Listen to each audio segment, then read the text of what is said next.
Good morning from Paradise. Want to make a quick video. We're getting ready to head out on our trip here in a couple of days. I don't plan on doing a whole lot of video on while we're out and about. We do have a couple stops for some house builds scheduled. So we'll put those out, but nobody likes our tourist videos. So I think if we run into something that's more like living in Thailand related, we'll put that out. But and we got a couple other stops that you might be interested in, but not like the touristy stuff like I've been putting out on our trips. But anyhow, to get ready, we went and washed the Isuzu yesterday, had it detailed. Once again, 350 baht, which is about $12. I gave him an extra 50 baht tip, so somewhere around 15 bucks. Full detail, and I'm talking undercarriage, inside out, top to bottom, front to back. Drove it home on the dirt road, and it got all dusty, so I dusted it off and threw the cover on it, leave it sit here for a couple days. Because that road, after I put my rock down, there was no dust right here. But now that they redid it, they turned all the rock into the dirt and then packed it. Well, now the damn thing's dusty all the time. Found my hammock. I was going to put it over there, decided that's not a good idea because in the late afternoon, the sun comes through there. So I kind of rearranged this back the way it was close and put the hammock back there. Seems to be working out. It is a little bit shorter hammock than what I had out in the salon because that's all this will take lengthwise, but it's still good enough. It'll work. Also, as you may have noticed, got my hair cut. Fish are doing well everywhere. These goldfish are doing really well. The water started looking a little cloudy, so I pulled out the filter that Mark had given me and ran it for a couple hours yesterday. Cleaned up pretty good, but I'm going to run that for a while again today and tomorrow. Make sure that water's good and clean before we head out. I do have the waterfall on a timer, so it will aerate itself every day. I got it set for 2 different times a day for 2 hours each. So they'll be okay on aeration. Water might be a little cloudy when I get back. I'll just have to run this filter again and maybe change out some of the water. But Some Pit's uncle's going to come through every day and feed the fish for us. And of course, Sabai will be in and out, spending the night. Some nights here, some at home. I don't know. We don't have a schedule for that, but just to make sure there's some randomness to the attendance here. All right, now I want to talk about birds. You guys know I love to talk about birds, right? Yeah, right. We had the finches trying to make nests in here, right? And I fought them for 2 or 3 weeks until we come up with this menagerie of stuff here. Haven't had any problems with birds in here again. And I see they're doing it again.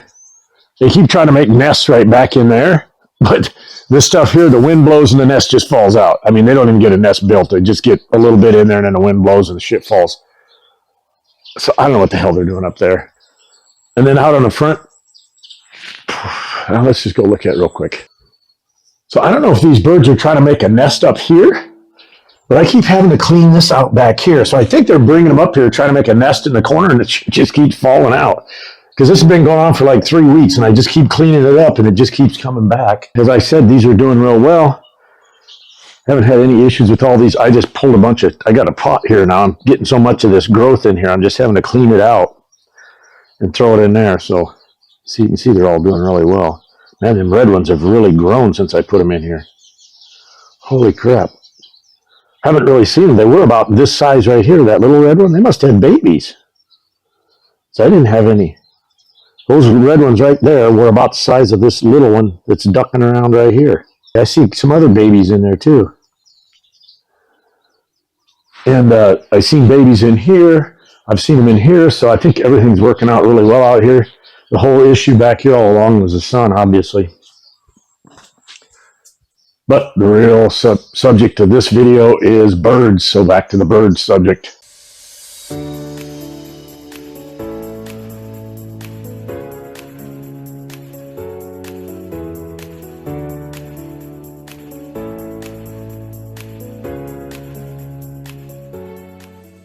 Roof tiles in Thailand. I'm going to make a recommendation based on my experience with this type of roof tile.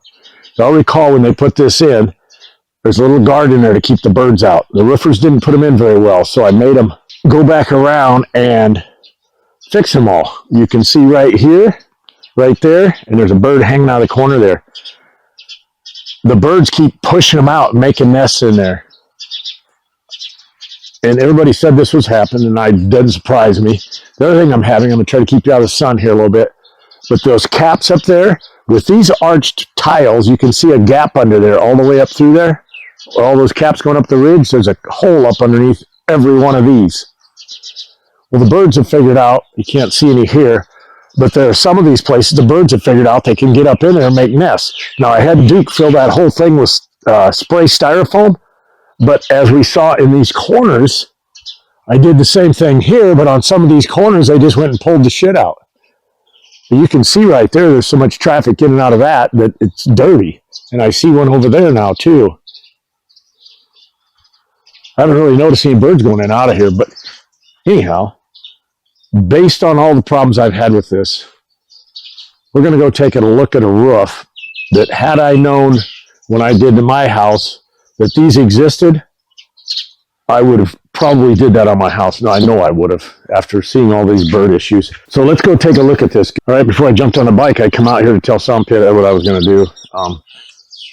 But I noticed, and I want to point this out to you, if you recall, I was worried about these palms because they were turning so yellow. Well, I got that palm fertilizer and sprinkled a little palm fertilizer around the bottom of them, all three of them. Look how green they are now. So I think the fertilizer I was using was probably the culprit.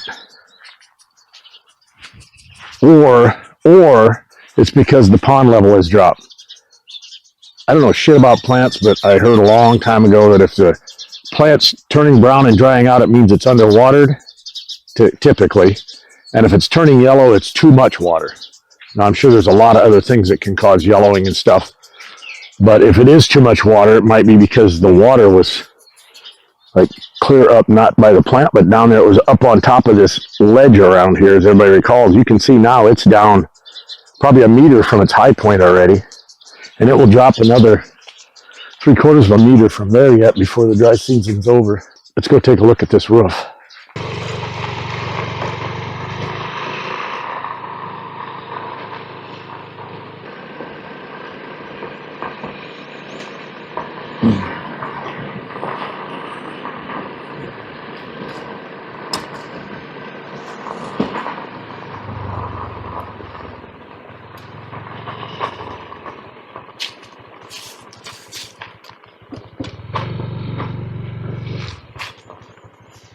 So for those of you that don't know, this power meter on this pole here is our power meter. We had to put all the power lines in from here and the power poles from here all the way down to our house. And then of course we put the one out by the salon, by the pond as well. But yeah, that was all on us. But I'm told that since we paid for them, no one else can use those poles, or, well, obviously the wires because it's on our meter, but no one else can use those poles without us approving it. Now, the way things go in Thailand, if somebody wants to use them, they're just going to come out here and start putting shit on them and not ask. And honestly, I don't think I really care. It kind of depends on what it is. But if it's just power lines running, if somebody wants to build a house here or something, we're beyond us. I really don't want them to put power lines across the front of our house, though. If they do something past us and need these lines, I'm going to request that they jump the power lines across the road from us and then down. I really don't want them right there in front of the house above our wall. All right, let's go.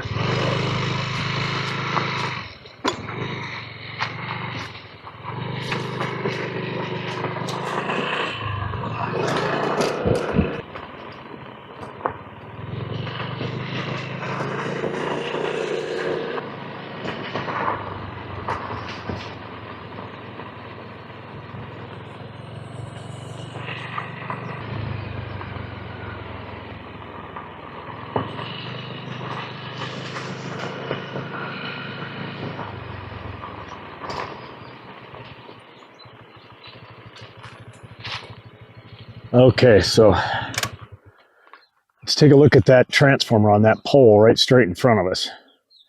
If you look at those upper lines, that's high voltage lines coming in. What happens is PEA will tie into those high voltage lines, drop them down to a transformer that drops it down to 220 volts.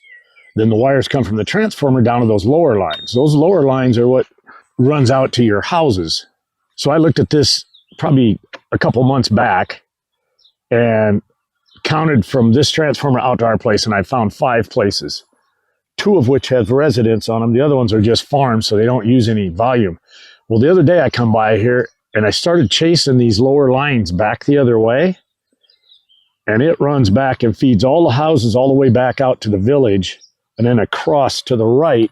So that little transformer's feeding not only our 5 feeds, but everything back the other way. Probably another, I'm going to count them right now, but way more than what I was thinking before. I didn't realize it was feeding back the other way until I really paid attention to it the other day. So that's why we're getting these voltage drops. Somebody coming, I got to get off the road. I believe this, well, I know it is. I can tell by looking at it. It's a very old transformer. The newer transformers, if they get a large volume of use through them, the transformers will adjust the volume coming out of them. Volume isn't really a good word, but if it has more demand, it will give more supply automatically. These older ones don't. They just take that upper voltage and drop it down to your 220 or 110 or whatever your area is using. So these lower lines are still on that same transformer. As you can see, the upper lines up there, there are no other transformers on this all the way out here. That one transformer we looked at is feeding these lower lines headed back this direction too. If you're watching these poles, still no transformer. And it's pretty easy to tell. You can see the wires from the upper lines coming down to a transformer, and then you'll see these smaller lines coming out. I'm going to try to turn around here so you can see this pole behind me.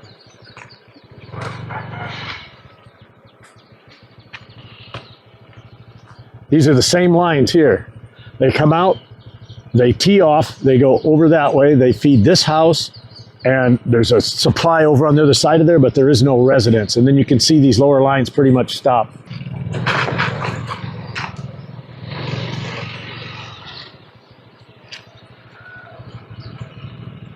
And I've turned the bike around now. If you look, these are the same lines right here.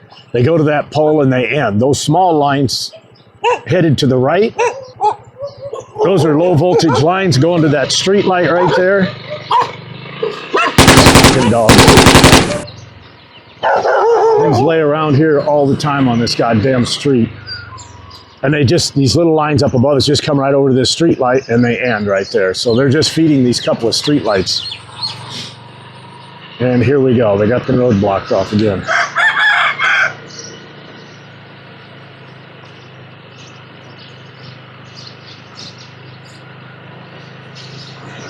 Okay, so back to roof types.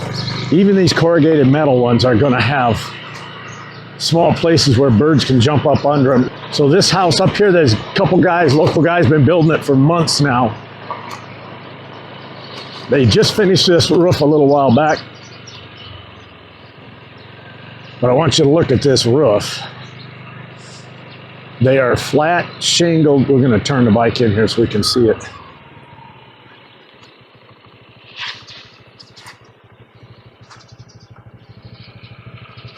As you can see, these are flat shingled roofs.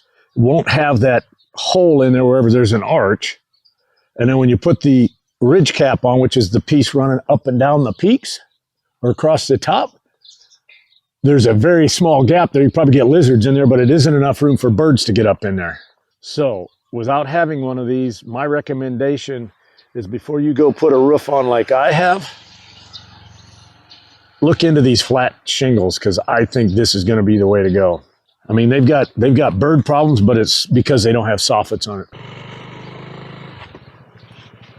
If you look under the soffit right there in the corner, you can see the grass hanging down where the birds are building nests. But once they get ceilings in and soffits in, I don't think they're going to have a bird problem. I wish to Christ I'd have known about these before we did ours. I would have, even if it costs extra money, I would have put them on, but I don't think they're going to cost more money. And honestly, I think they're probably going to be lighter weight because you don't have the added, if you think about it, the distance from across here to a distance here, this is a greater distance, so it's going to take more concrete, which in the end is going to result in more weight. And just looking at them from here, the thickness looks thinner than the arched ones that I have. But I'm telling you, this has got to be far less bird friendly than mine. So yeah, that's just my novice opinion. Like I said, I don't know anything about these. I just seen them here. And knowing the issues I've had with birds, and granted, it's much better now than it was when we first got done. But still, I'm up there popping nests out once a month or so. But I would certainly look into these if you're getting ready to build a house. These versus either the corrugated metal or some kind of formed metal that gives it strength.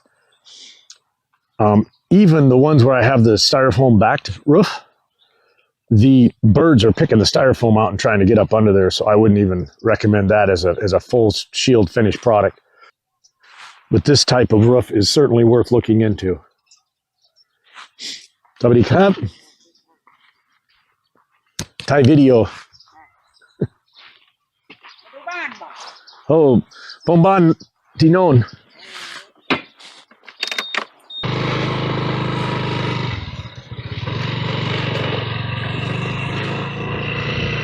Just want to know if that was my house. No, my house is over there. Even though she knows it's not my house, she's a local. She knows the people that are building it, I'm sure, because they're local ties.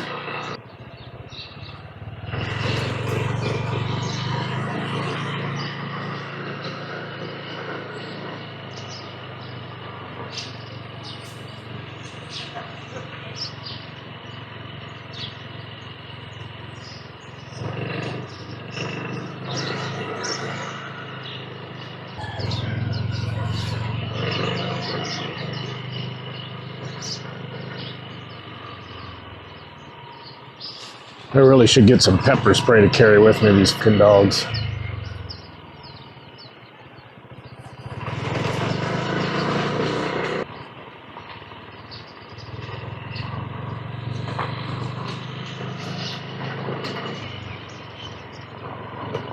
Beautiful bird. That's like the one I photographed in the backyard.